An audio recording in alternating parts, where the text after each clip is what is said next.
Check, check. Loud and clear. Can you hear me? Perfectly. Beautiful. Chaz Smith, it is December 6th. Welcome back to The Grit. Can you believe that Christmas time is almost here? Are you prepped? At this point last year, I had purchased everything I needed. I had already had a list by December. I had gifts purchased with Black Friday and Cyber Monday. And I think it started to arrive about now, and I was all finished. And now I have nothing. I mean, I'll tell you what, we've talked about it once. Don't feel bad mentioning it again. I think the late Thanksgiving this year really wrecked us, really Yeah. wrecked us all. Um, isn't it funny how every show throughout the year we get on and we go, God, can you believe it's already fill in the I blank? I feel that February? is I wonder, like, I feel that's the human condition of being, especially as you get older, being perpetually surprised at how quick things move. Like, as a kid, we've spoken of this already, like sitting at work and just watching minutes tick off the clock that seem like eternities, or, going from when you start school till Christmas vacation seemed like you lived at least 7 years during that time. But Totally. now it's blink over, blink over, blink. Uh-oh. It's crazy. This week I had an epiphany of another old man thing that I'm starting to do. Um, we've often talked here about, if you just listen to this show, it's us complaining about things, which is kind of an old Yes. man thing to do. Like, Yeah. get off my lawn, young guy. Your music is too loud. You're driving too quickly, whatever. But the latest thing is I love my soup extremely hot now. Oh man. I How think old is that? I remember working in restaurants and they'd be like, I need my soup hotter. And I'm like, it just came out of the freaking whatever you call it, the tureen or whatever Yeah. that's called. And it's almost bubbling. They're like, nope, microwave it for a minute. I'm like, on top of a bubbling soup. So I would do that. And they're like, yeah, that's fine. Now it's good. And I just thought the guy was insane. And that happened. Yeah. It was only old dudes who would do that. Now, number one, me loving soup nowadays is already an old guy That's thing. already old. Yeah. Yeah. But by the way, that is my favorite lunch meal is soup. Soup. Because it's rich, it fills me up, but I don't feel like I need to take a nap afterwards, like when I would eat a sandwich. I never feel like I get full at all with soup. I feel it is an absolute like my body doesn't know what to do with it. It's like, oh, this is you're eating a starter, I guess, but that's cool. But what are we supposed to do with this? I'm older than you are somehow. Man, So, this, I mean, okay, real quick though, rank your soups. Rank top five soups. yeah, mine are classics. Number one for me is chicken noodle. Okay. And I would include in this pho. Are we gonna allow, I was gonna say, are we gonna allow like 𝐒𝐿 and That's the different. fancy soups, Well, here's how I would categorize it is Asian-y a soups? bone broth Okay. base. Okay. So chicken noodle is the American version of a bone broth base. Matzo ball would be the Jewish Okay. version. Pho would be the Vietnamese version. Yep. So, but the broth base is my favorite, rich, filling style of soup, even though it's liquid. I feel full after that and like energized actually. So that would be number one. Um, I love like a lentil style soup. Ooh. What about a minestrone? Yeah, Mm. so that's a bean soup. I think that's an Okay. equivalent for a lentil soup. And then I would also go after that, maybe get into the clam chowder realm. So like cream based would be Creamy broth. third. Cream based would be third. And I don't know if we can include tomato bisque in that. Like any bisque Ooh. version could be in that third category. But it goes broth soup for me, bean soup second, uh, cream soup third. Man, now that we're talking about soup, apparently I am a soup fan. I'm thinking about all the soups I like. I'm thinking my number one is either lobster bisque. I think lobster bisque is probably number one, followed by number two, French onion. Wow, French onion's fantastic, dude. Yeah, a good French onion soup. Yeah, so good. I don't Man, we have it should. nearly often enough. Oh man, when I was in France forever and ever and ever, I knew that I was going to come home and say, why didn't I have more? So I would get it often as my, I guess I was getting soup as a main. I'd get it as a main, everything was all so decadent and rich to begin with that I thought, let's just cut this out and get a decadent rich soup. Well, I was telling you about the sushi burrito from Lazy Acres. Yes. They also make great soups. And so I'll swing through there on my way to the office, and that'll be a great lunch for me because, like I said, I don't need to take a nap afterwards. But last week I encountered a Russian cabbage. Ooh. Phenomenal, dude. Soup or a Russian yeah. cabbage soup. And it had like chunks of beef in it, but it has like this sweet Ooh. sour kind of character to it. It was so good. Where does cold soups, gazpacho, borscht, etc. rank on your, do you consider them soups? I do consider them soups, but I'm good for a few sips. So Yeah. my move is to do a cold soup during a dinner party as like maybe not a Um, it could be the first course. amuse-bouche. Yeah, moose bouche, a first course, maybe a second course, and do them in small shot glasses. Yep. And that way people can just they think it's fancy. First of all, I could do it 3 days in advance. So that takes the lift off. But then they think it's fancy. It adds a lot to the dinner party and conversation. And it is good. It does taste good, but it's not You don't want a whole bowl. and you definitely don't want a whole bowl, and you also don't want it to be a replacement for a different course. It needs to kind of be in addition to. Quite frankly, I feel you don't want to eat cold soup with a spoon. You want to drink your cold soup, right? Like the times Agreed. I've had cold soup, the gazpachos, the whatever's in the, yeah, like as a shot, it's perfect. Well, the last time we spoke of cold soup was when you were in France, and I recommended vichyssoise, Oh, which is like yes. an onion cold soup. Yeah, It's really good. got to go back. Um, but as it relates to temperature, so this past week I heated up my soup and then I took it back to my desk and it was warm, but I'm like the difference in flavor between warm and piping hot is kind of substantial. So I had to go back and nuke it for even more. Old man. Man, you are old. Well, welcome. Welcome in. Water's burning hot. This is a more passionate conversation than anything we've discussed about pro surfing or trans athletes or anything else. Is our soup talk. Literal hot soup talk. Oh, yeah. Do you remember when you did a journey, a vision quest of sorts across America in search for the elusive non-surfing surf fan? I sure do.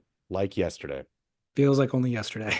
Yep. How did December come so quick? Well, did you know that the biggest fan of surfing on the planet already listens to this show and already reads Beachgrit? No.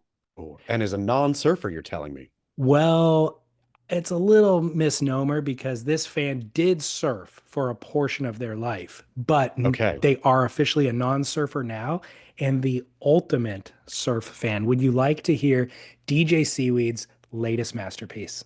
Yes, please. The one and only Devon Howard. Devon Howard, welcome. Thanks for having me. You didn't accidentally meet my mom because she is here. I can't wait to meet your mom. Is this mom? There's my mom. Wait, we got to get mom on the tools. Hey, mom, come here and say hi to Chaz. We have Devon Howard's mother, Karen Howard. Chaz, my mom knows more about surfing and the industry than I do. Watching surf contests in the middle of the night, I do love that. I'll be in a nursing home up in the middle of the night watching the WSL surfing. I'm addicted. I can't help it. Stephanie Gilmore, Carissa Moore, all the ones that are coming up, I'm so impressed. More stylish, Mikey February, and of course Kelly and John, Medina and Idlo. I like when new men appear, the two Griffin brothers, Crosby. I like both of them because they seem very humble. I feel like you just watch surf stuff and read Beachgrit. Surf comps and Beachgrit. I read Beachgrit every day. Does Beachgrit make you laugh about Beachgrit? I do laugh. I do. I read Beachgrit every day. Does Beachgrit make you laugh? I read Beachgrit every day. Does Beachgrit make you laugh? I read Beachgrit every day. Does Beachgrit make you laugh? I read Beachgrit every day. Does Beachgrit make you laugh? I read Beachgrit every day. I read Beachgrit every day. I read Beachgrit every day. I read Beachgrit every day. I read Beachgrit every day. I read Beachgrit every day. I read Beachgrit every day. I read Beachgrit every day. Does Beachgrit make you laugh? The one and only Karen Howard. And also the one and only DJ Seaweed. It's honestly like living in the time of Mozart.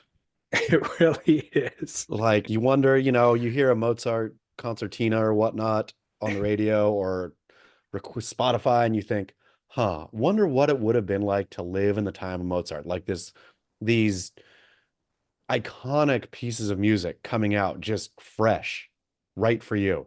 And I Did feel DJ Seaweed. did you ever hear that or see that meme where it says, imagine going through a bad breakup in 1823 and then Beethoven drops the Moonlight Sonata? That's real good. Oh, It is funny though to think that's about. so funny. But Karen Howard, really, back to Karen Howard. Karen Howard is such a legend.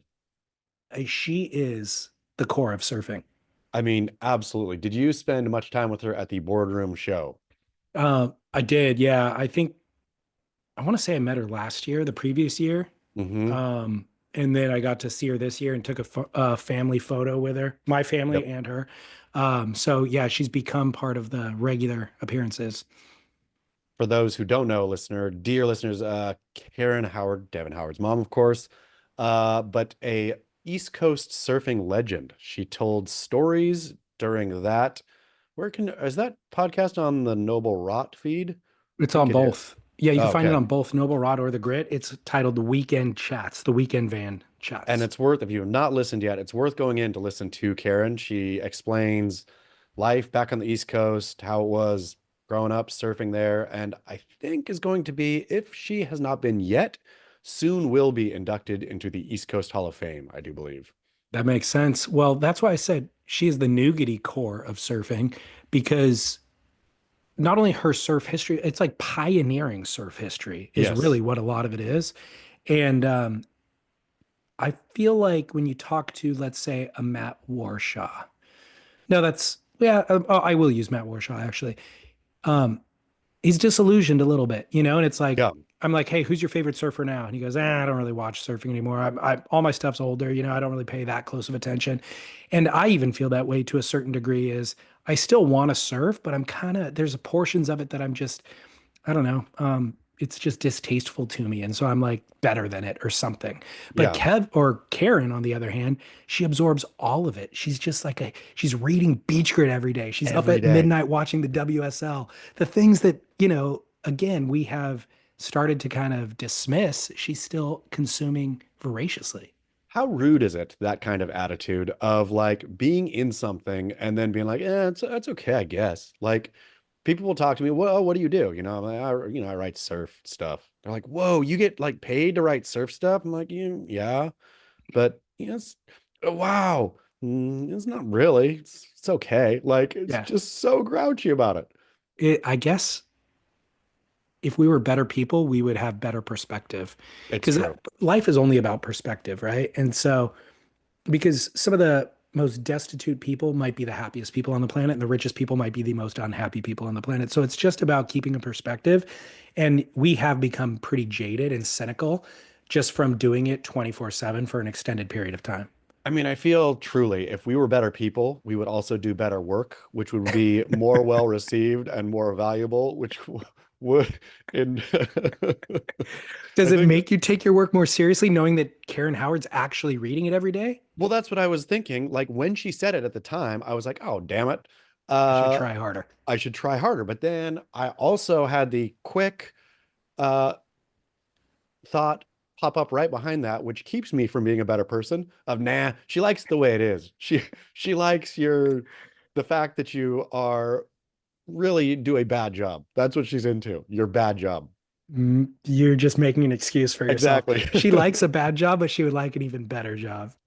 Are you holding a vape? What is that in your hand? No, it's a lighter. It was just sitting on the desk here, and it'd be pretty cool. Let's just vaping it up here.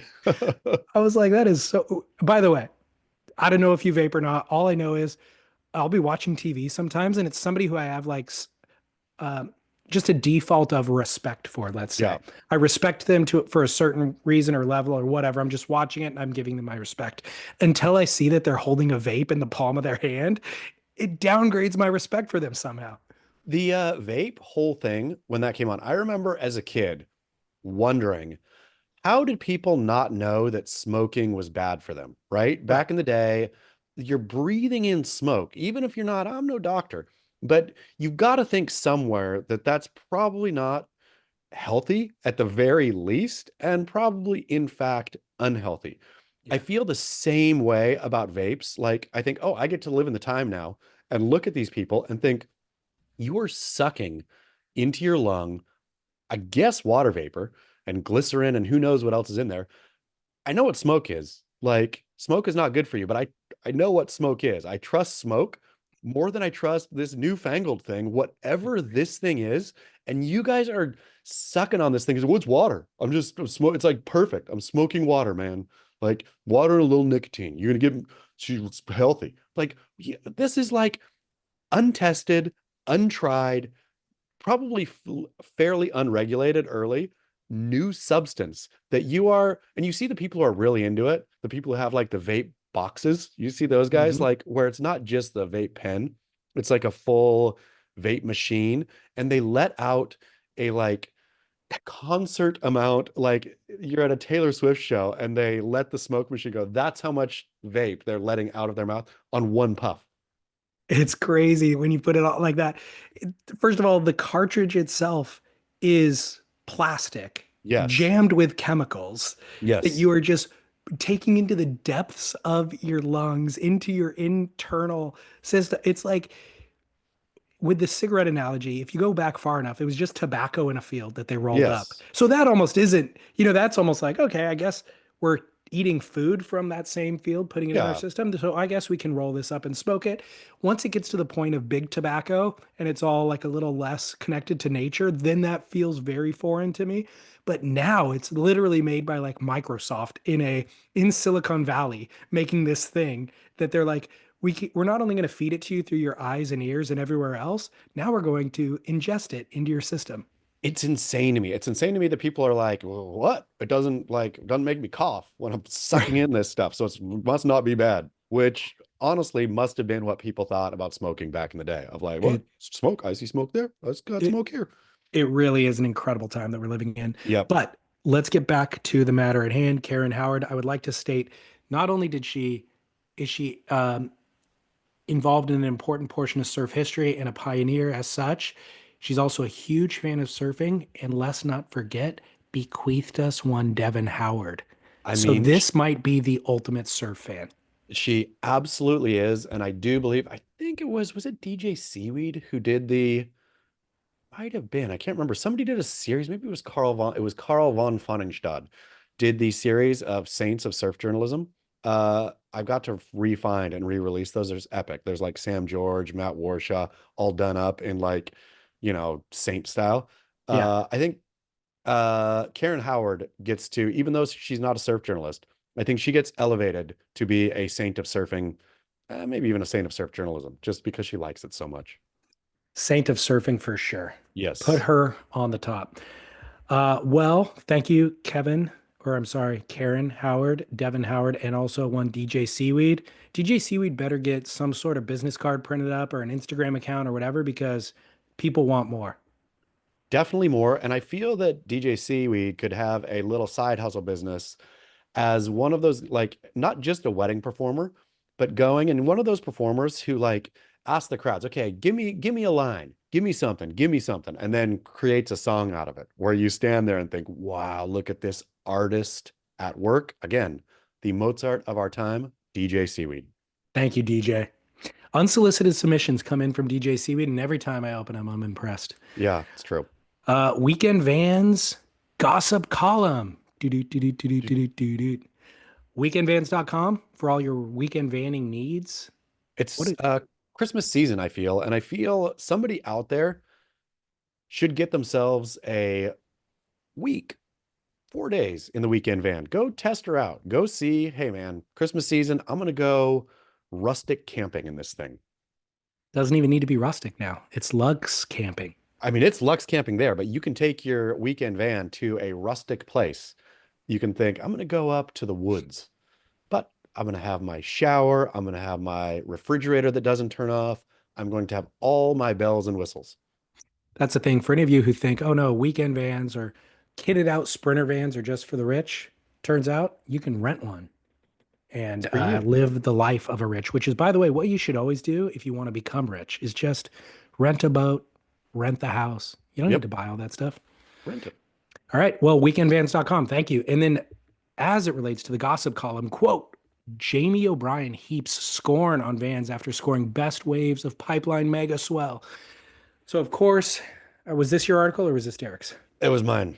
So, Jamie O'Brien, coming off of the Vans kerfuffle, is now roasting Vans any chance he gets on Instagram, posting his A clips with a caption saying, haha, too old, whatever.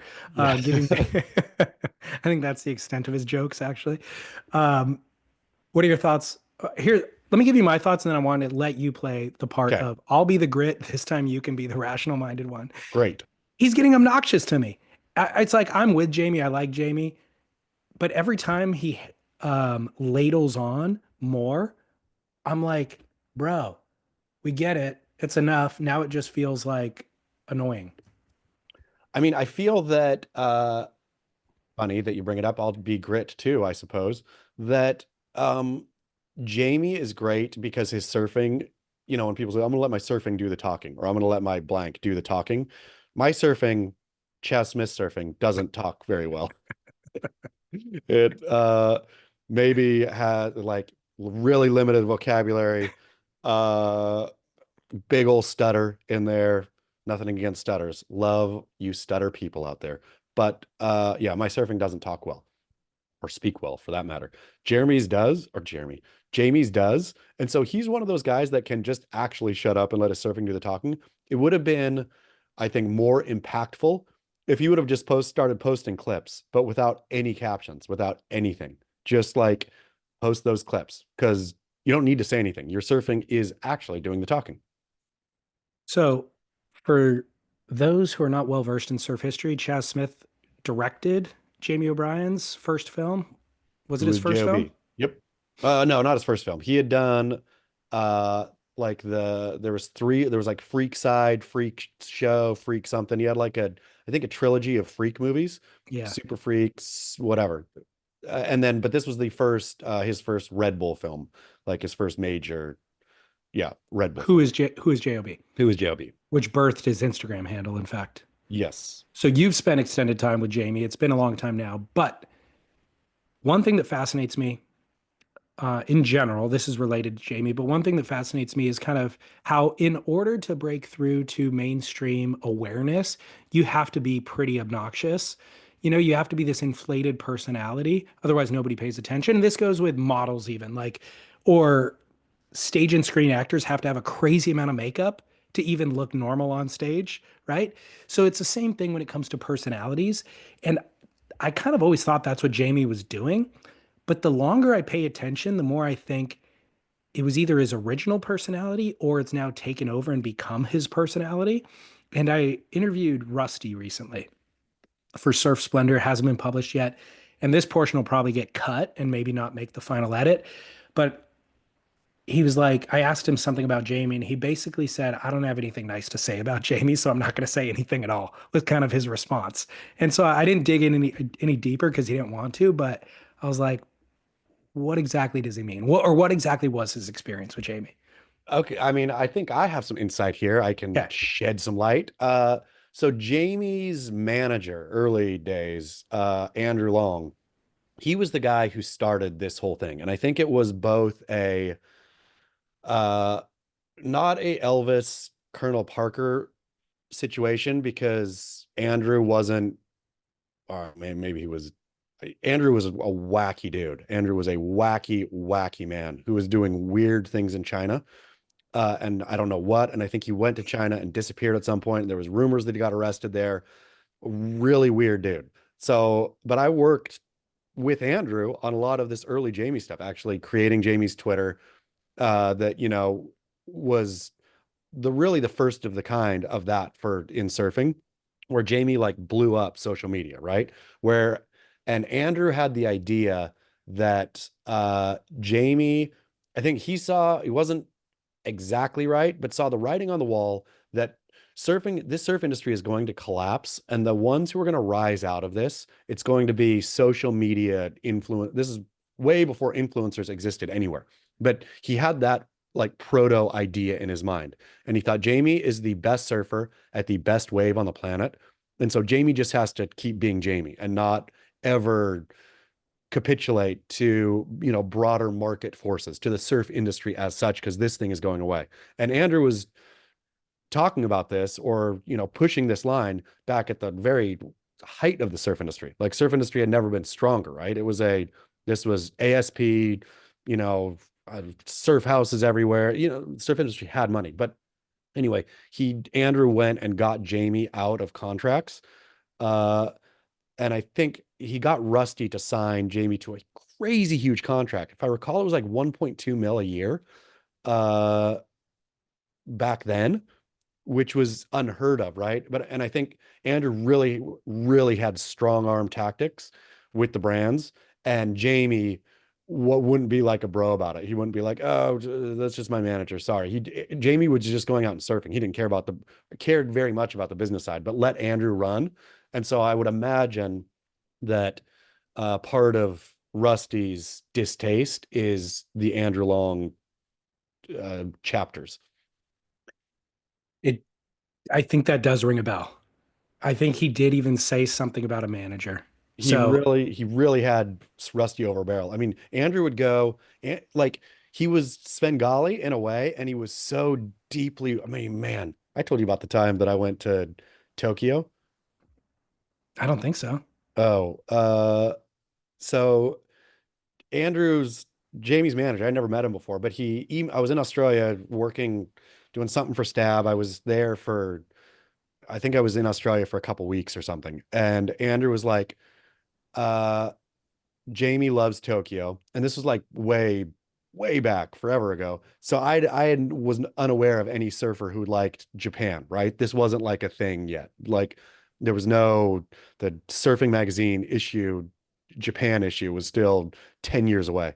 Like this is old time. So I thought, well, this is fascinating that, there's this Jamie O'Brien guy who likes Japan and Japanese culture in Tokyo and all that. And so Andrew was like, yeah, come over. He's here right now. Come over and Red Bull will fly you over, or I'll fly you over or whatever, and it'll be all cool. And so I was like, I guess. So I hopped on a plane the next day, uh, flew up to Tokyo. Andrew picked me up from the airport. He's this huge Australian guy, like massive Australian guy, like probably 6'6", 400 pounds, big guy. Picked me up at the airport and was like, "Oh, Jamie's gone. Jamie went back to Hawaii. He's not here, but we'll have some fun." And he said, "You just write the story about whatever you want to write it about." But like honestly, put me up in like $1,000 a night hotel room. Every meal we had was probably between $1,000 and $5,000, like bottles of Cristal champagne, the best Toros, like the sushi that costs like $1,000 for like one, like for four. And then toward the end, I was like, I gotta fly home. Uh, plane was, yeah, like scheduled for that night. He made me stay up all night, and he was just like, it got insane. It was like totally insane. And I finally escaped and flew back to Australia. But that was the start of the relationship with Andrew and Jamie. That's unbelievable. No, you never told me that story before. He was insane. Like he would drink and drink and drink and then get like orange, and then things would just go bananas. Like Right. stuff would go absolutely off the rails. Holy cow. Okay. Yeah. Wow, that's a lot of insight then into what I brought up with Jamie. So, Yeah. what is in terms of him being obnoxious publicly, what's your impression of him personally? I love him. I love Okay. Jamie. I think Okay. Jamie, he's I think he's a lot smarter than the obnoxious, on the surface, colorful, fluorescent, stay psyched. Like Jamie tapped into that before anyone, and he has a real business mind. He knew this was coming and was and is willing to make himself kind of a clown in order to sell this product. Where just the amount of pro surfers that have come and gone under Jamie Oh O'Brien's yeah. reign Yeah. it's like hundreds upon hundreds of Yeah. like, and not like, I don't know, you're obviously like Craig Anderson is still crushing somewhere probably, right? But your Craig Anderson stuff, like these full on media darlings who had like 5-year runs and then, gone. Jamie has outlived and outlasted all of them in terms of both relevance and financial security. Like starting now surf school, like all of it. He's a real smart businessman. And to be perfectly honest, outsurfed all of them Yeah. I mean, every that's the step of the crazy way thing. from 20 years ago until today.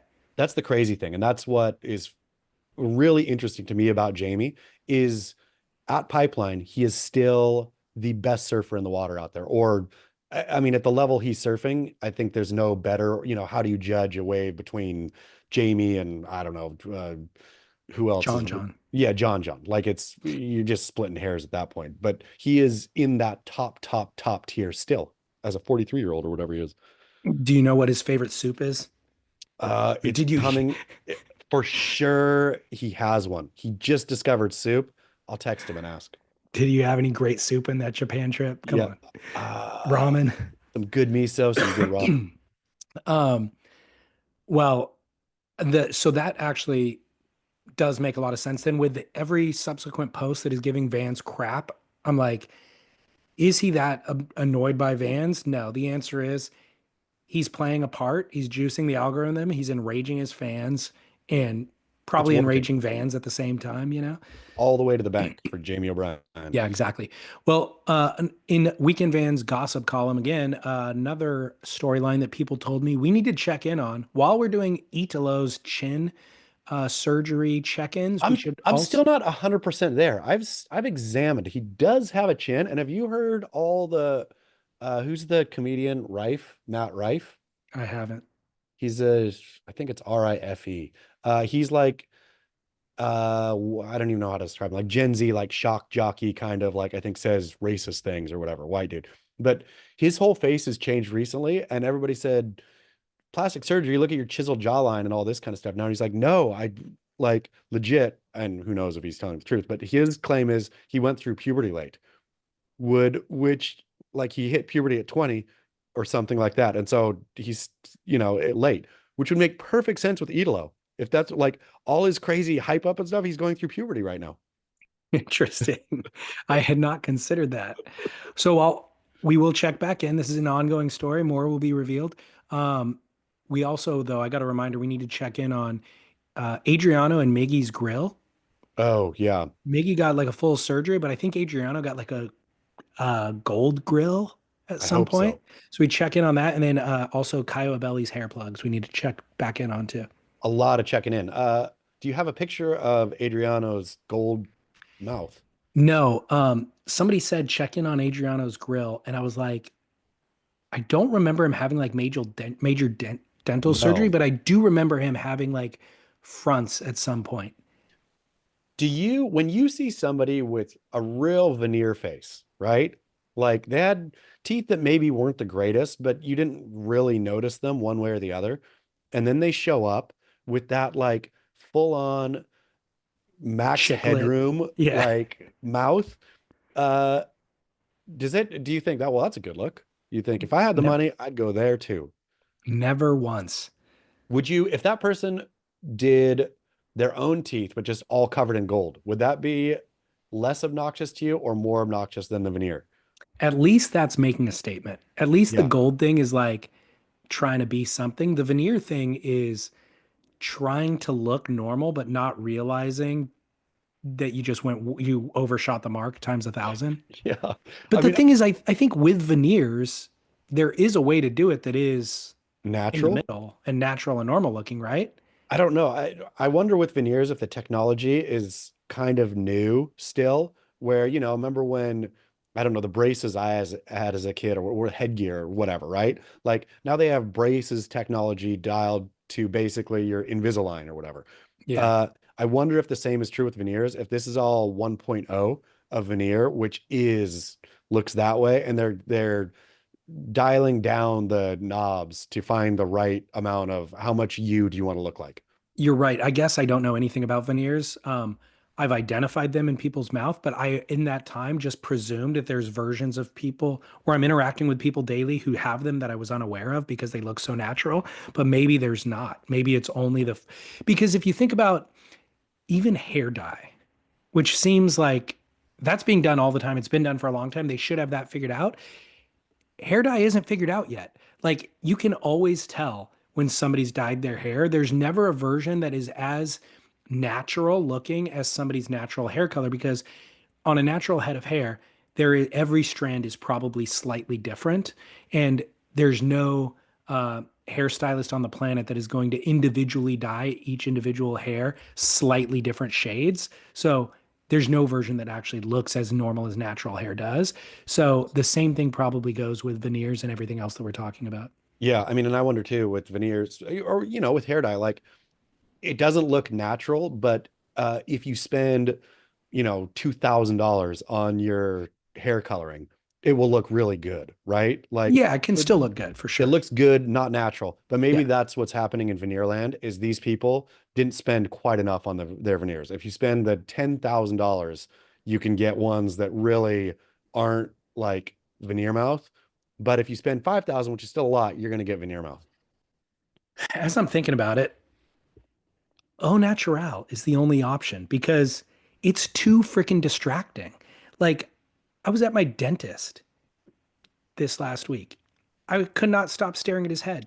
He Because had it's the like, veneer mouth? no, he had a bad dye job on his hair and it had grown out. So he had like the bottom layer was all gray and the top layer was a bad dye job. And this is a dentist. He's a pretty sophisticated, like respectable dude. All of that went out the window because I'm just staring at his hair the whole time that he's talking to me. Yeah. I mean, it really is true. Some things you can't, like with teeth, right? If your teeth are rotting and you have to replace the teeth in your head. But that's why I think if my teeth were rotting out of my head, I'd probably replace them with gold. I can't stand that veneer look, right? Yeah. Or silver or something. Yeah, you're right. I mean, like if it's like I need these teeth to eat. But anything else is like hair. Exactly. Like I don't know, unless you're being goofy funny, if you're literally trying to color it to look normal-ish, like if you're gonna dye your hair, dye it fluorescent green. Don't if you're especially if you're a dude, don't dye it light brown. You trying not to make a statement makes the worst statement ever. So you So might as true. well just make a Make statement a and statement. own the statement. Because in truth, that the big statement is a lot less of a statement than the or is a lot less nuanced than the subtle statement. The subtle statement is like, okay, now you got to look. Is this guy going through a midlife crisis? What's the deal? Does he think this looks good? Why is he dying? There's so many questions. If a dude walks in with fluorescent green hair, you think, oh, it's weirdo. I get cool. I guess that guy's wacky. Yep. Well, Brazilian Storm will be back to check on you shortly. All of you. This other story now, since true crime is the biggest podcast genre, let's go ahead and enter the space of true crime for a Great. segment. Great. Two-time pipe master reveals the gruesome torture and murder of his dad and a life of crime in a new tell-all book, end quote. This was Derek Riley's article on Beachgrit. Did you read what the nickname was of this gang? The toe cutters. Because why? They were cutting off people's toes. By the way, is it your computer that's dinging with text messages? No. Oh, it's Lauren's is behind me. I thought it was mine. Oh, I thought at first and I turned it off and then it kept going and I thought it was yours, but it's Lauren's back here. I am religiously do not disturb pre-podcast. Thank you. I'm going to shut hers down. Sorry about that for listeners. How bad is it at night when the always the spouse's or partner, as it were, his computer is left open and you just hear you're in bed, ready to go to sleep, and you hear that ding, and then you think, why did you do that? And then you think, okay, I'm just gonna pretend I didn't hear that. I'm just not getting out of bed. Ding ding. You think you can like persevere Yeah, and then you actually go 9 minutes into perseverance, realizing I should have got up 9 minutes ago. he's so bad. It's The the worst. the being in bed and the what the absolute lie of perseverance. Being in bed and I got to go to the bathroom, but I'm not going to go because I'm just going to, if I just wait, it'll go away. Then 2 hours later, after not sleeping, dang it, okay, I'm getting up, or being thirsty or whatever. Just, you can't persevere through anything in bed. Just get up, take care of your business straight away. This is why old people just go. Yeah. They just wear a diaper or Yeah. something. You know what I mean? Because they're tired of, if we're 40 and we haven't realized it's not going away or I'll still be thirsty, we're not going to figure it out at 80. No. It's like we would have figured it out already. So instead, you know what? Strap a diaper on. That's I'm it. done. I'm Yeah. done. Yeah. Give up. Okay. Well, this story, true crime story, horrific story, actually. It was written by Derek Riley on Beachgrit. Quote, the once cute as a button Australian surfer Larry Blair, who famously won back-to-back Pipe Masters titles with long flaxen hair sprouting from the middle of his crown, back when the Pipe Masters meant something, has revealed the gruesome torture and murder of his stepdad and his family after their life on the run. Now, Larry Blair is a name I knew. I probably would have identified that he was a pipe master. I had no idea about this backstory. Did you? Zero. No, nothing at all. And it was so, I feel usually in like the lives of surfers' backstories, the ones that are this out there, you would think you would know, because this was not just your run of the mill, like, oh, the dad, lived a life of crime. No. This is crazy. Yeah. So, again, trying to juice the true crime algorithm. Maybe we can categorize our podcast as true crime this week instead of sports. But in a new book titled The Outside, written by his pal Jeremy Goring, Larry Blair says his daddy, the bank robber Frank Baldy Blair, was part of a gang that stole almost 600 G's in a robbery of an armored van, one of the biggest heists in Australia at the time. It was the equivalent to what would be $9 million in cash today. Quote, they asked my father where his portion of the money was and for him to give it up.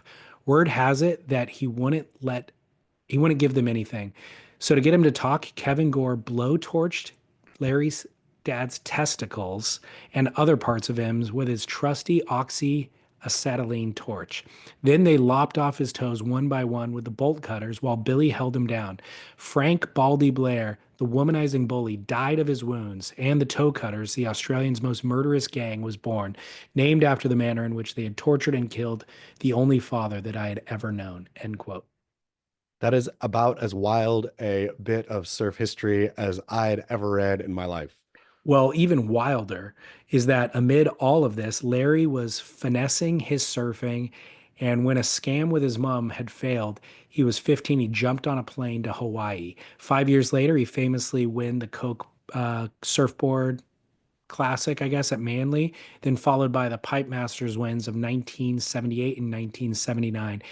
Many wild stories, no trannies, but still very good, as Derek put it. You can buy the book here. I've got a link to Amazon if you want to check today's notes. Oh, great. Yeah. Yeah. Fascinating. I read that whole, yeah. I mean, I typically always read Derek stuff, but that one I was like, whoa, based on the content alone. Crazy. Wild upbringing. So a listener wrote in with his own Larry Blair Pro in the Wild story. Ooh. Quote, I was reading the story about Larry Blair, and in 1981, I was 14 years old and living in Hermosa Beach. I was fairly new to stand-up surfing. Chris Barella and Mike Benavidez were our local pros. Hermosa's 99% closeouts, but if you were lucky, you could get a turn in. Those guys were out, they were surfing really fast, and they made the waves actually look good.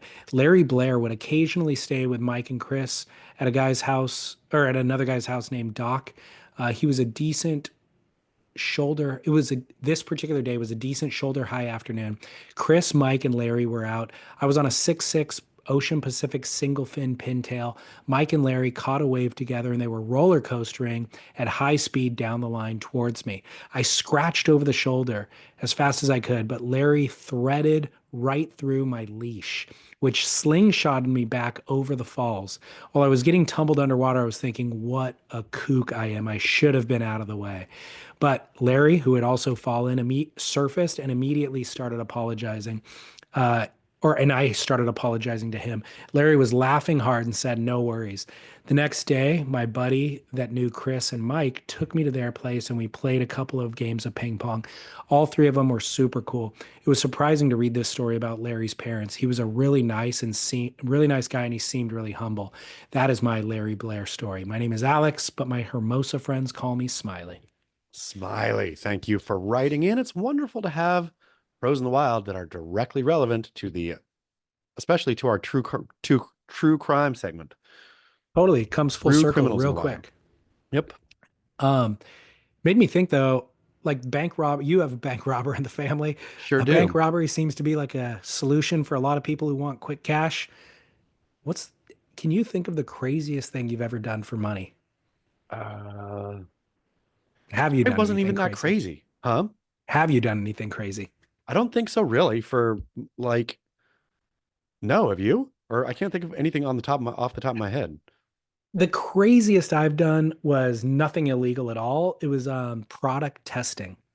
Oh, what I did you had a test? deodorant. And so they gave you deodorant and you It was, tested it. believe it or not, it was Axe body spray before Axe was made public. How old were you? High school age, 17, let's say. Did it work? It smelled horrific and I was not a fan. I don't know if it worked as a deodorant or not, but I mean, I wasn't desperate for money. I think I had a job, but when you're a high schooler in Southern California, you need more money all the time, you know? So Yeah. I had a friend who was like, "Oh, dude, I got this phone number that somebody gave me, and it's a product test. And if you drive down to Santa Ana and you sit through this meeting in a commercial building or an industrial like office building, um, they'll give you a product." And like, I think the way he pitched it to me was like, my buddy who did it ate cookies for an hour and they paid him $60 to eat cookies, you know, or Yeah. something. I was like, I like cookies. I'll go do it. And what it was sure enough, you go and you sit in this room with a bunch of other poor people, and they are like, okay, here's the product, and here's like a 3-page pamphlet that you fill out over the course of a week, and then bring it back on Sunday and give me your results. And so it was like you spray on the deodorant each day and like make a note. And then at the end of the day, you make another note about whether or not you sweated or whether or not you stink. And then at the end of the week, you go give it back and they pay you whatever the money was. But I remember in the end, it was like not enough money to even be worth doing it because I had to drive to Santa Ana 2 times. Man, so you quit. You quit your product testing. You could have been a high level product tester at this point. C-suite product testing.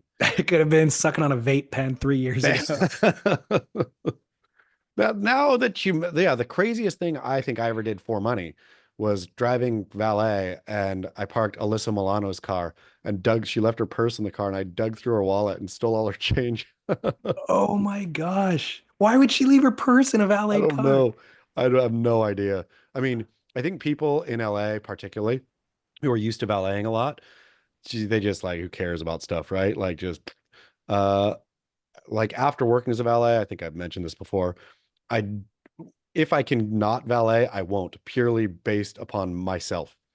Total. Well, your sample of one, I think, is reflective of, of I the mean, maybe broader not. Maybe industry. I was probably the worst valet ever. How hot was Alyssa Milano at that She was time? hot. Yeah. She I was mean, so hot when I was a kid. she's one of those ones where I feel, at least at that point, I don't know what she's done now or how she looks, but she hadn't done any work that was Yeah. noticeable or whatever. She was just a natural beauty.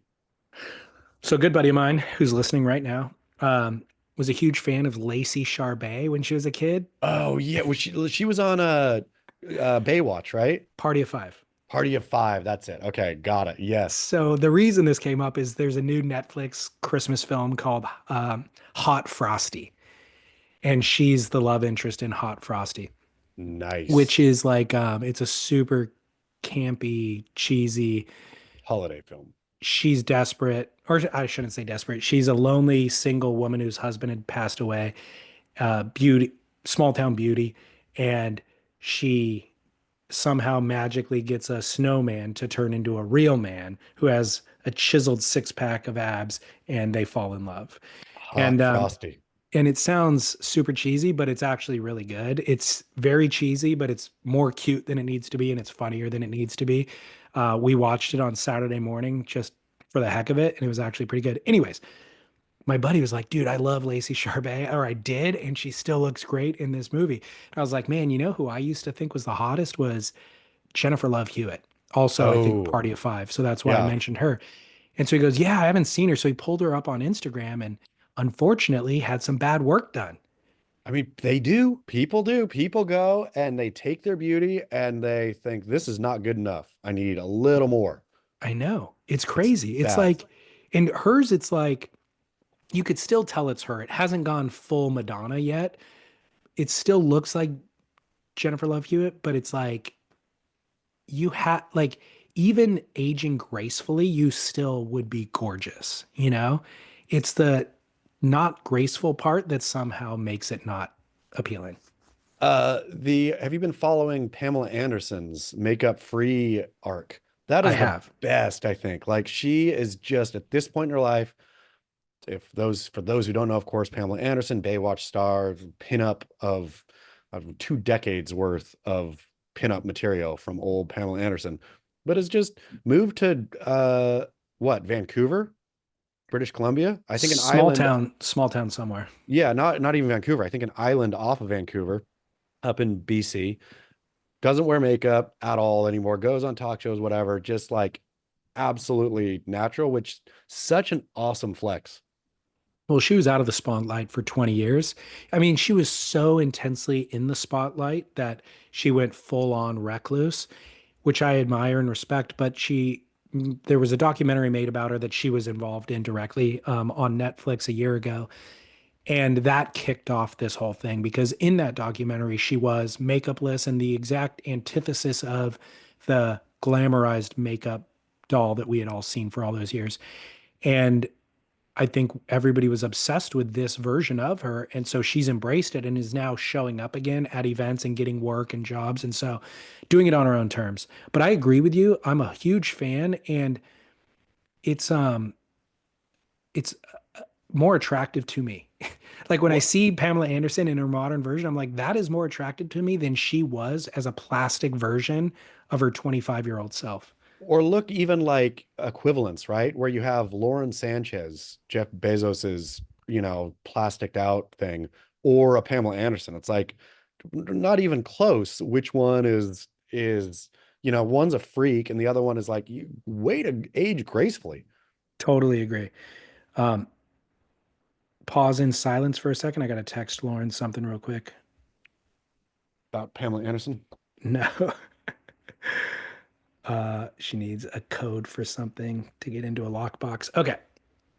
Got it.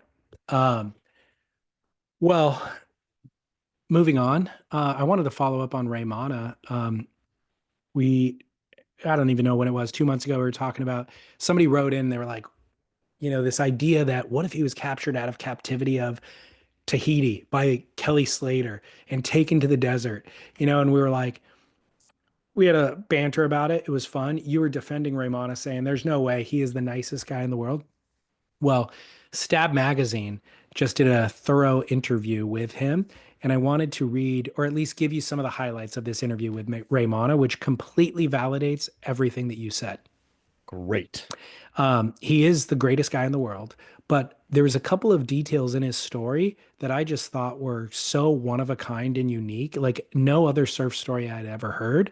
The first one was he was living in Tahiti. Obviously, he knew of Chopu, and pro surfers started coming. A couple pro bodyboarders came first. And so Raymana had been bodyboarding it, and I don't think he had even really surfed. He had surfed very little, but he was mainly bodyboarding. And then the particular group that came on this one trip encouraged him to go out on a surfboard. So he ditched his bodyboard, got on a surfboard, was able to get barreled out there, like get up and go straight and get barreled. Said he couldn't even do a cutback, couldn't do anything else, but he knew how to get barreled at one of the craziest waves on the planet. So from the moment he dropped off his bodyboard until he became a pro surfer was 1 month. That's amazing.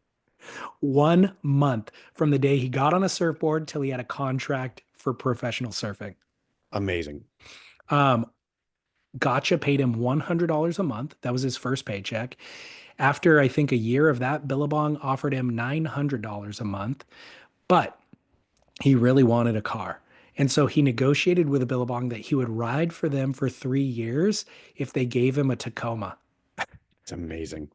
So I thought that was just it's such a small town mentality, right? Of like, God, he was a fisherman is what he was doing. He was a commercial fisherman, but he's like, the best fishermen in town drive a Tacoma. If I could freaking get a Tacoma, dude, that's all. And all I got to do is put their sticker on my board. But the small townedness of this is the fact that I ran the math, and a Tacoma at that time, the MSRP for a mid-tier one was $15K. $900 a month that Billabong was willing to pay him over the course of 3 years was $32,000. So he basically negotiated half down of what they were willing to pay him. That is amazing. That is really, really funny. Are you sure you didn't get paid, that he got the truck and paid? He said instead of is what he said. Instead of. That's okay. That is very clear. That is instead of. Yeah. So after the end of that contract, Strider offered him $2,500 a month, which is a huge raise with Quicksilver. So he did that. Obviously, he quickly became the go-to in Tahiti, which led to commercial film shoots. So it went from just being sponsored to like, hey, we want to shoot a commercial here for something, and so you're the guy. So for the record, Kelly did not capture him and relocate him to Lemoore. The craziest detail of all of this is he's been working in Lemoore for 9 years, since 2015. He has only surfed by himself 3 waves at Surf Ranch in 9 years. Is that true? It's entirely true. And he said, if you don't count the ones where I'm on a soft top pushing somebody into a wave, like waves that I've surfed by myself, 3 dedicated to waves. me, 3 waves in 9 years.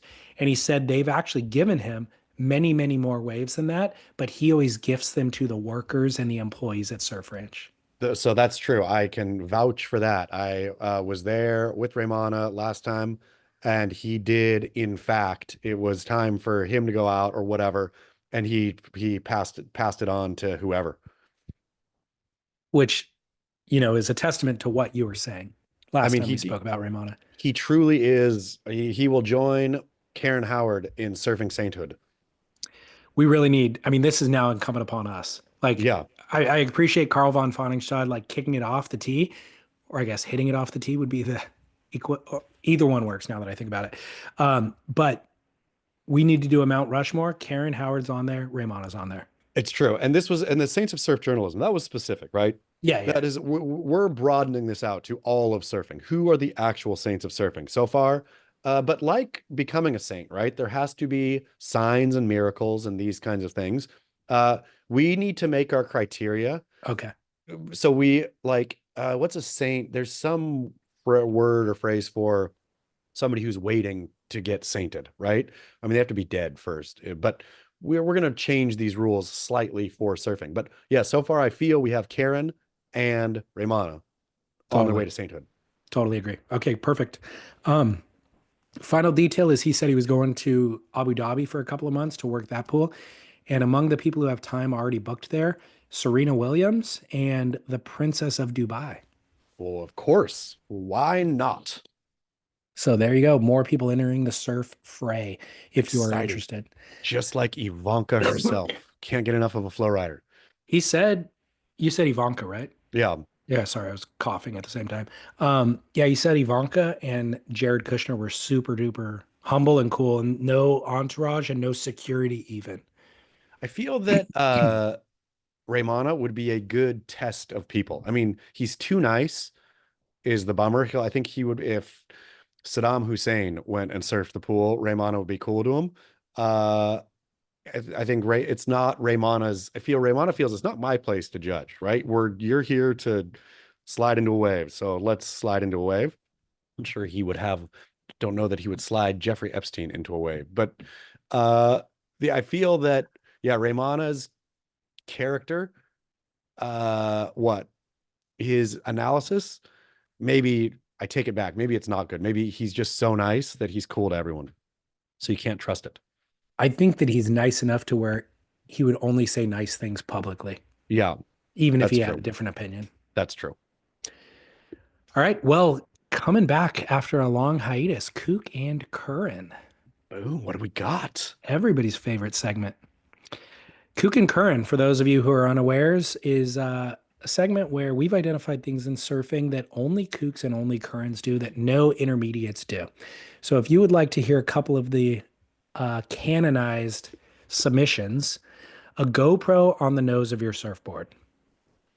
You have pipeline chargers documenting that footage from the nose of their surfboard, and then you have the kook posting his footage on Facebook, basically.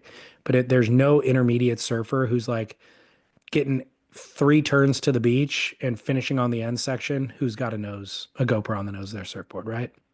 True. Rash guards over your wetsuit.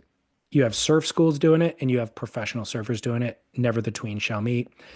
One wave sessions. You got a pro, paddles out and gets the wave of life, comes in. You got the kook, gives up after one wave. No intermediate paddles out for one wave. We get 3 bare minimum, right? So those are among the submissions. I've got a long list of them, but today we have a write-in from a listener who says, "Hey guys, I've been hanging on to this possible 𝐒𝐿 for a while, wondering if it hasn't already been brought up.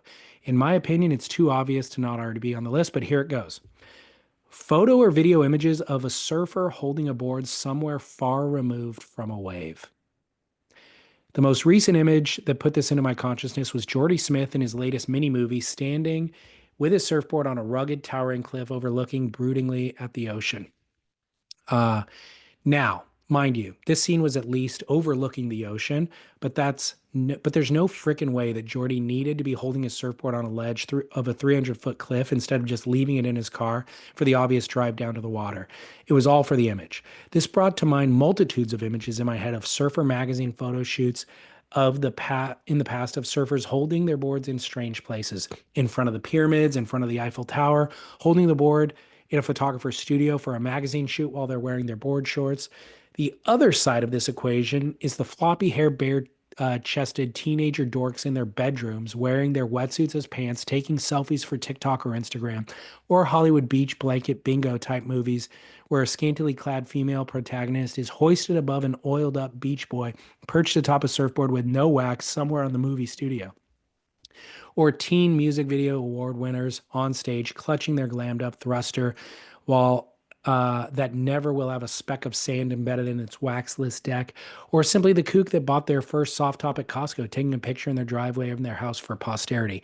Me, on the other hand, I'll drive to the beach undocumented and surf. Hopefully not much of a kook, but definitely not a current. Work, stretchy shorts, Mark, and OC.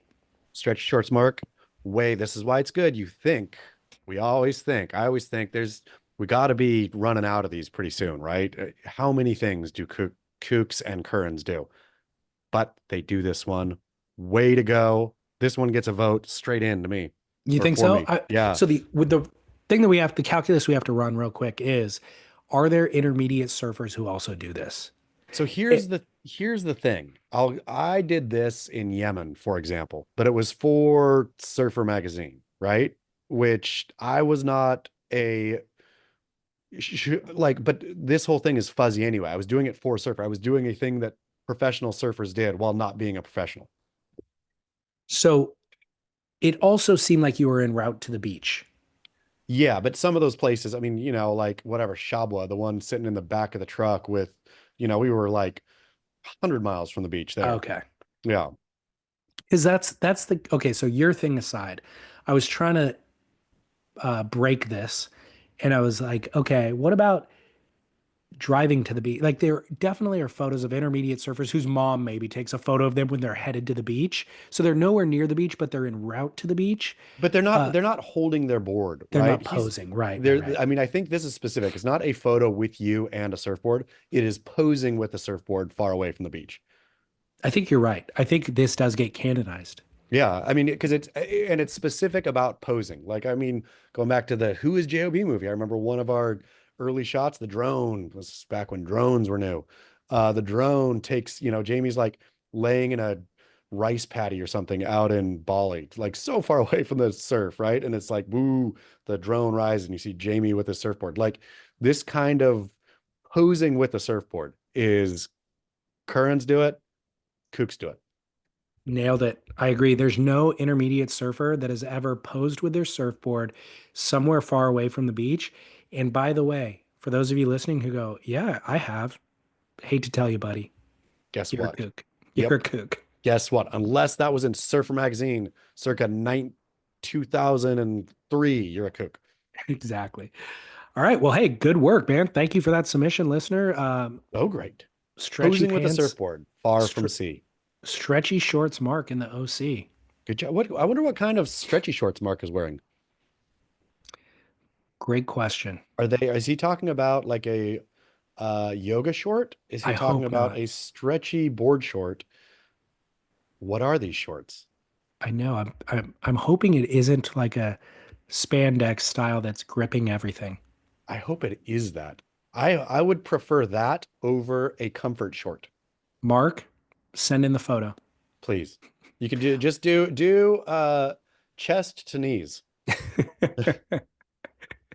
We don't need to see your face, Mark. just your stretchy shorts. Yep.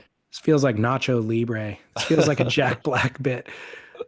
Okay, well, let's go. Since we did so much good work already, let's go to commercial break and we will be back with Barrel or Nah. All right, Chaz, welcome back to the show. Do you have big holiday plans, David Lee Scales? Man, I'm so behind on booking holiday anything now. It's stressy. It's like today, it's officially stressy. I realized I should have hit the ground running deck first. So you don't have plans yet either, or I mean, I Christmas got gifts? I got ordered to stay home from the ballet teacher. She said, you are not allowed to go anywhere. So I'm here, but that doesn't excuse me for getting Christmas gifts. Why did she order you to stay home? Because Hemingway has a big audition come up Oh, mid-January, and she's like, you always take her away. She always comes back rusty. It's like my art that I have hewn this marble, and then you take it away, you take this marble away and just get it all messy, then drop it back with me and say, fix it again. I'm had it. So when you said ordered you to stay home, I thought you meant don't come to the ballet studio anymore. You're a bad no, dad. yeah, ordered me. That's next for sure. But right now, Well, it's just not allowed to leave the ballet studio. well, while we're on the idea of gifts and planning, do you have any holiday gift ideas? Maybe for a surfer you hate. Ooh, I gave some good. You know where you can go for gift ideas for surfers you hate.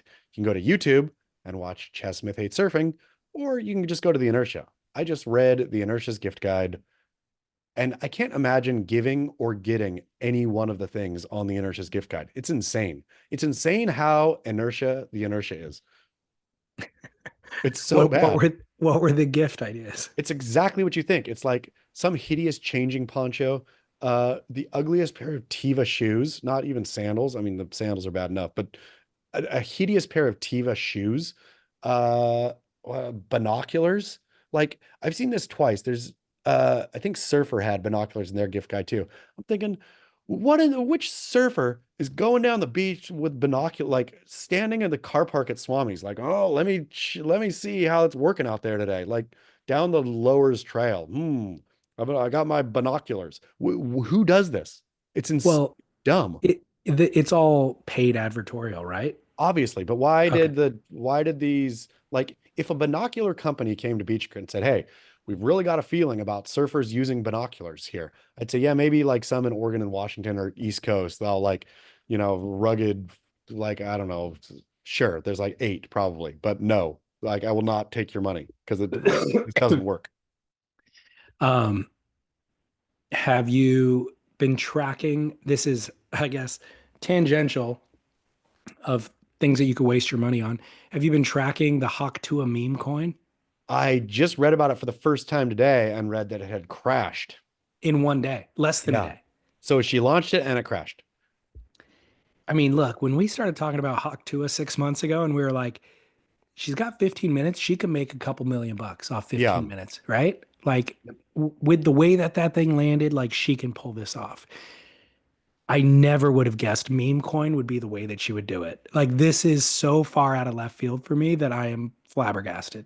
I mean, 6 months on, I could see that if like I could have seen a meme coin come out straight away, like third day after the Hawk-Tua thing, get signed up by some influencing agency who's like, this is the program. It's, this, me, some coin, digital coin trading card thing, da da da da, right? But 6 months on, them releasing it is wild to me. Well, maybe it's timed. Bitcoin went over $100,000. So maybe it's timed with that. Like maybe they were planning it and plotting a timeline for it. But ultimately, it was valued pre-release at $490 million market cap based on the number of coins and what they were valuing it at. But it sounds like there's going to be some prosecutions because it's a classic pump and dump scheme where a bunch of people who were employees, basically like people who she entrusted to do this thing or her management entrusted, bought a bunch of the coins to drive up the price. And then once it went public, sold everything. So all of the owners who are supposed to have more belief in the coin than anybody else sold it immediately and cashed out as quickly as possible, which of course drove the value down to zero. I get obviously pump and dump as a scheme. You would think that pump and dump has happened so much that at some point people would say, okay, guys, I mean, I guess it's just human nature. You'd think, and I'm sure this probably does happen, is they get in a room and say, sell 10% today, sell 8% tomorrow, take a couple of days off, sell 10%. Let's slow roll this, right? We're not going to make as much money as if we all sold all of our coins right away, but also we won't go to jail. This won't look like a plot. But then day goes live, one of them says, I'm all in. And the rest are, wait, what? Us too. Look, I think if you were a legitimate and competent and talented financial whatever, you would be working for a bank or for some notable company or whatever. But if you find yourself at the table with Hawk-Tua, who wants to release a meme coin, you're probably not the best at what you do. And and you, in addition to that, you were like used to making a certain salary, and maybe on the greatest year that you could conceive of in that world that you work in, you get a bonus one year that is equivalent to your salary, and that is just otherworldly. And now you're sitting at a table and you're running the numbers and you go, these are all people are all above board, but if I go under board and sell my shares, this thing's valued at 490 million bucks. I could clear 30 mil tomorrow. Yeah. And you know what are they going to do, prosecute me? Cool, maybe they earn 10 mil back. I still can hide 20 mil. Like, I'm never going to see 20 mil any other scenario in my life. This is my shot. This is my one shot. And maybe I Yeah. do some jail time too, but I get out and I got 20 mil. Like, that I think is what goes through people's mind. It's insane. It is so wild. Like, yeah, I mean, the whole thing is wild. But I can't believe, like, I fully get, and I guess that's what people are trading on is the people, how many people made fun of Bitcoin for Right. so long and are now just like so frustrated with themselves for being dumb, right? Because you were dumb. You were making fun of this thing with probably real limited knowledge, right? It's not like there was, I mean, I'm sure there was economics doctorates out there making fun of Bitcoin too at some point, but Yeah. it's, the vast majority were just regular old people like dumb as a internet coin. So dumb. It's not people dumb buying it. And then now they're just sitting alone with their, I mean, I didn't ever say it was dumb, but I never bought in when it was cheap either. So I'm sitting right there with the dumb people then, 100 grand. That's 100 grand that I will never see. Although maybe it still is cheap. I mean, Maybe that's history will tell you that 100K is cheap. See, and this is the beauty of this whole thing is you get dumber and dumber and dumber if this thing keeps going, because every point where you thought, you know what, I'm going to take, I don't have a lot, but I'm going to take everything I have. Everybody's saying this is going up. I'm just doing it. I'm doing it. But nope, that month passes, next month passes, 10 years when Bitcoin is worth 1 billion each, and the person who put $100 in is 100 millionaire, then I'm still sitting there like, well, yep, I should have. Well, now's your opportunity to buy Hawk-Tua coin at Yeah. a dirt bottom basement price.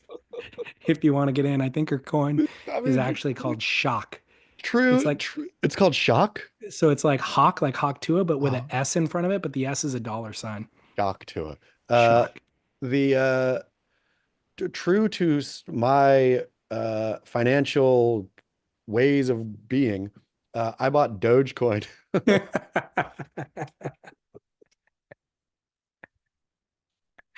Financial illiteracy, I think is what that's called. Why? Why? What about that made you think that was a decent idea? Because I thought that The dog like was cute. I mean, it was like it's so dumb. It's like my reasoning would have been so dumb. It would have been like looking at probably when Bitcoin was probably like 27,000 bucks or something at this time, and I said, I don't have $27,000, fully knowing mentally that you could buy whatever, however much You you could buy want. $10 worth. Yeah, you don't have to buy a whole coin. But in my mind, thinking, I don't get what that was, one coin. But with Dogecoin, I can buy a Dogecoin, get a full one for 40 cents. And I haven't tracked Dogecoin, but how's it doing? I just don't know. I haven't looked at it for a while. I had I think I still have some Ethereum as well. That's good. Yeah, That's done really well. but I don't think very much. I think I sold my Ethereums Mm. low, as All I right. do. Buy Well, high, sell low. smart. Okay. Well, now that we've gotten through our financial advice segment of the show, let's go to Barrel or Not. This one comes from a listener. Earplugs. Question for the grit. I've had surgery on both ears, so now I have to wear them. But I can't get comfortable versions, even using the expensive Surfer Ears brand. Barrel or not, wearing earplugs to prevent exostosis. Thanks, John Gallant. I just got to say, this ties right back in with eating piping hot soup. Some things just happen with life, and this is one of them where, sure, you can fight it. You can go think earplugs is so lame and get your ear canals frozen and the bones grown in there and dug out over and over again, or you can wear your earplugs. I'm going barrel. I'm saying it is an inevitable fight. And like, I wear glasses now to read. I can't really see without, especially at night. I could fight it. I could stare, put the book super close to my face, but why? So this is a preventative measure, and it's really difficult to tell young people what they need to do to protect themselves 20 years down the road. But you're right, if you're going to be surfing in cold water, this is inevitable. And I guess it's called exostosis. I didn't even know that. But exostosis is a bone growth. And I know a lot of people who have had this drilling surgery and it Hmm. doesn't fix it. It grows back. Like it fixes it Yep. temporarily, but that growth comes back. So there's no good surgery, much like plastic surgery we were talking about earlier, veneers. There's no good version where it's foolproof. And so preventative maintenance might be the only method. I can't back it preventatively. I'm going to say when you're young, pretend like nothing is ever going to happen bad to you. I'm going to say when you start the earplugging is when you start feeling like, it's already too late, but you might as well just stick the plugs in. All right, there you go. There's Chaz's advice for you. I mean, I am in this exact quandary myself where I'm in the moment you just said, actually. It's too late for me. I have Too terrible late. hearing. I literally cannot hear out of my right ear right now. I can only hear out of my left ear. And I go to urgent care periodically and they have to like clear out wax because my canal is so narrow. Like a small amount of wax will build up. And so it's like this constant game that I'm playing with myself when I should just be wearing earplugs from this point on. At this point, I mean, this is the exact same scenario as the Bitcoin scenario. It's just going to keep going up slash getting worse. So True. you might as well just do it. Go ahead and do it. Barrel for everybody, but I'm still not going to do it myself because I'm lazy. Yeah. Um, but I'm also having an epiphany right now as we put my entire life stories into perspective on one show. I'm wondering if my need for piping hot soup is directly related to spraying testing version of Axe body spray into my pits when I was 16. Maybe that created a lack of sensory in my mouth later in life. I'm going to tie it middle to back. What if your need for piping hot soup is because that like loosens up the ear a little bit? Like getting all that steam just in your head is the only way that your ear ever feels relief. And it's too subtle for you to really pick up, but that's actually what's happening. It's all related. We know this much, Yep. unfortunately. Um, Barrel or not, coconut water. Oh, big barrel. Not fancy coconut water. There's of course that one that's pink. Where have you the Harmless Harvest, I do believe it's called. Comes in the plastic bottle. The color of the coconut is pink, water itself, and they have a big story on the bottle. Have you not seen this or read this? I've not seen or read this, but I do know that it turns pink naturally over time, like Yeah, even and regular coconut water does. yes, and they try to sell it as this is good. Oh, It's got extra stuff, but I've read somewhere else that it is in fact not good.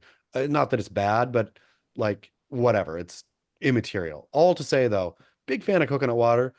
Uh, don't like Vita Coco very much, unless they were thinking about sponsoring the show. Then I love it. Um, my favorite is the one in the big can. I don't even know what the name is, but it's like a cheap, good coconut water. is the can kind of ribbed? Yes. I have seen that.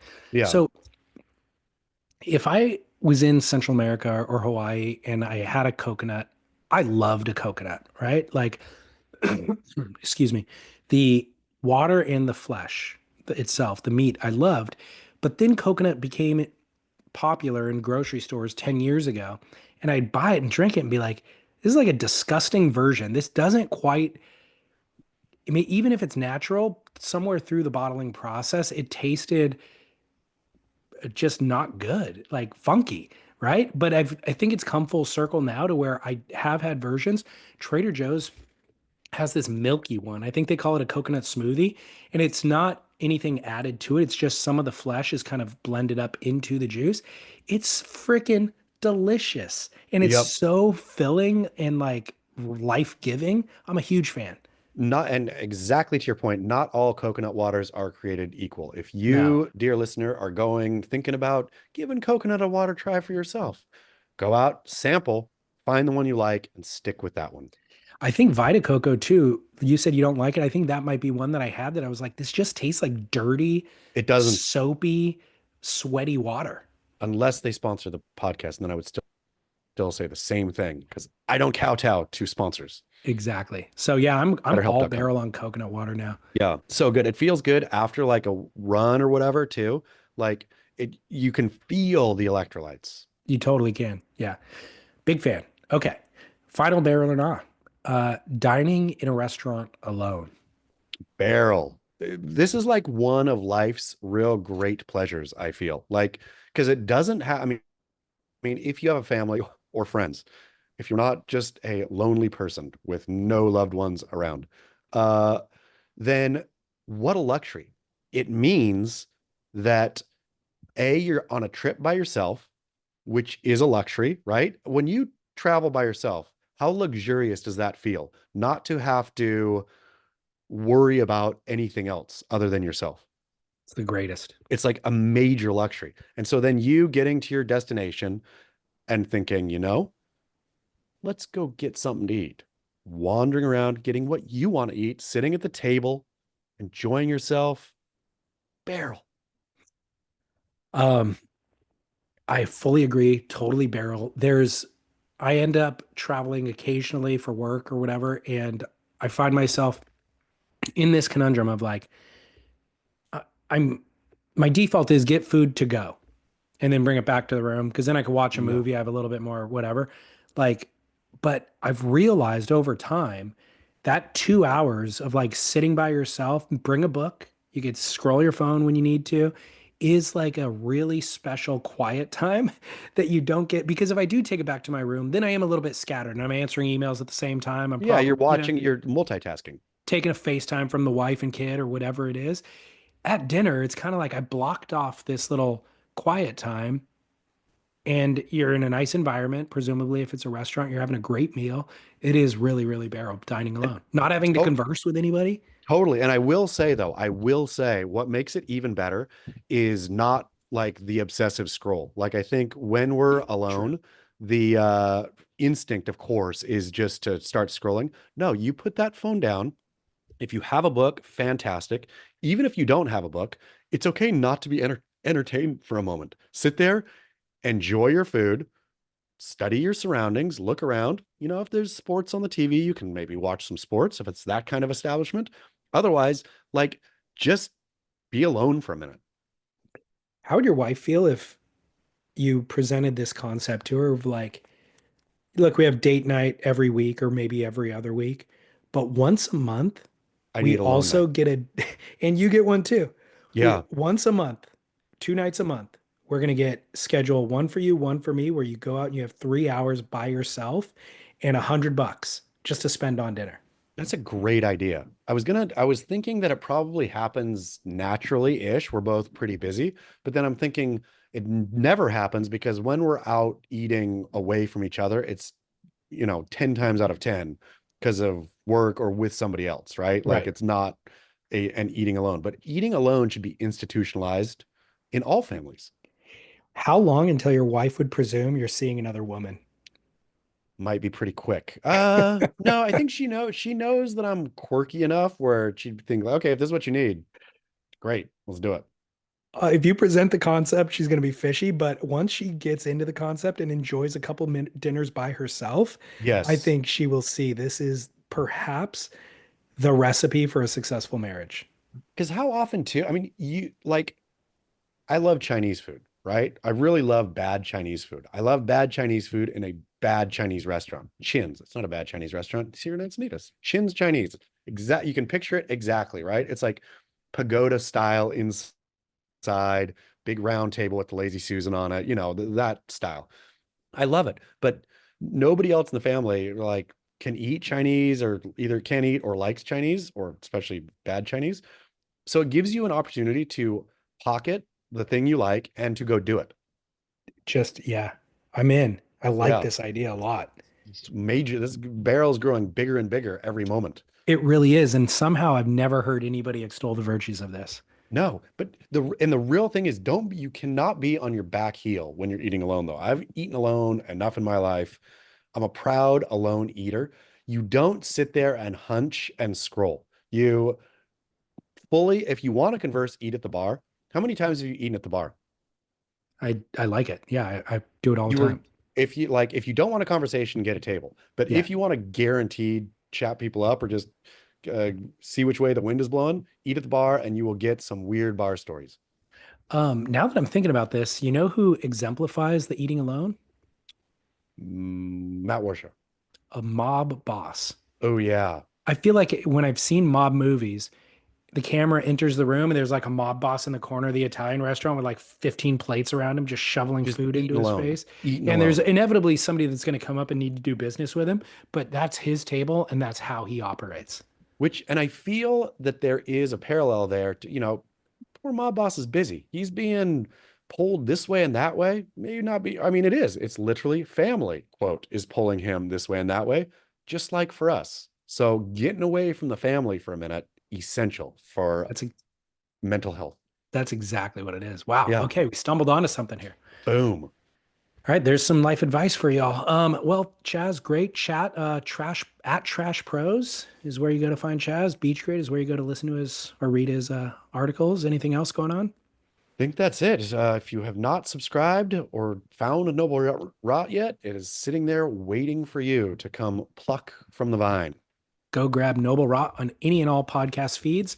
I will spoil something right now too, just because I'm too excited not to. On December 10th next week, we are going to announce. We have a big announcement. Get ready for it, people. Come with your announcing or getting ready to hear an announcement pants on. You can put those pants on Instagram and find the announcement there. But we're going to do live show is what it's going to come down to. We're going to do a series of live shows, but we're going to kick it off with one live show. The one thing I won't tell you now is where it's going to be, who it's going to be with, but we've got this whole thing outlined and we're going to do a live show. And if the first one goes really well, we're going to do dates, East Coast, West Coast, all of it. Get ready for the Grit Live. And if you like the Grit can come to a town near you. It's going to be epic. Yeah. I can't wait. Giveaways, surfboard giveaways, merch giveaways, party atmosphere. It's going to be rad. So look Cannot forward wait. to us announcing that next week, and go to surfsplendorpodcast.com in the meantime for everything else. All right. Until next week. Keep work.